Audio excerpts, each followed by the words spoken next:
Where do you live now? Well, I'll just say streets. But this place will give you mental health problems. I never thought that I would be here like this. Everyone has a story to get here, Right. And there is a way out. Hi, Carol. Where do you live, Carol? Downtown. Down here? Yeah. Street? Yes, right now I do. You have a tent? Yes, I do. And how'd you end up down here? I was in the mortgage industry when the meltdown came. Yeah.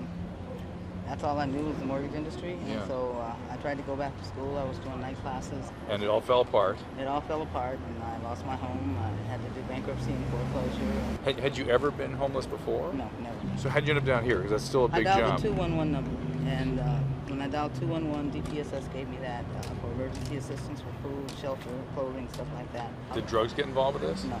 No point. Drugs, no drugs. No point. No drugs, but I feel like I'm going crazy. Do you have mental health issues? Anybody help you with that? No, I have medical issues, but I don't have mental health. But this place will give you mental health problems. I would imagine. Yeah. I would imagine. But at least depression. Yeah. Well, I have a lot of that. Right? Yeah. I'll be 57 in 2 months. Well, how come your family didn't step in? Most of my family members have passed on. Do you have any children? I have a son who's back east. I haven't told him because Maybe you ought to call him, tell him you're here. I just kind of feel embarrassed. He's never seen his mom like this before. Well, he doesn't have to see it like this. Just say so you're in trouble. But, I do want to get from down here. What I find down here is that the assistance that they give you, they keep you in a loophole. I was going to say you're stuck. You stay stuck. Everything is in a loophole. Well, that's what you got to rely on So- family somehow, no? True, true. I've never been the one to not ever have a job. I've always gotten a job really fast. But now it just seems like I can't get one right now. You know, I'd like to go back to school, but I don't have a place to stay. Do they give you any occupational therapy? Do they help you with getting a job?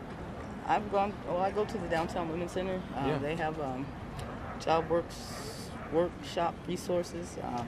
Have you given up? No, I'm not a quitter. Okay, good. Not a quitter. But it does become very, very tiring. You know, I've never ever slept on the streets before in my life. How long have you been here? 3 months. 3 months too long. Yeah. You know, I'm ready to get out of here. Carol, call your son. I will. Right? I'll give him. I talk to him, but I just don't tell him what's going on. What do you tell him? I tell him his mom's okay.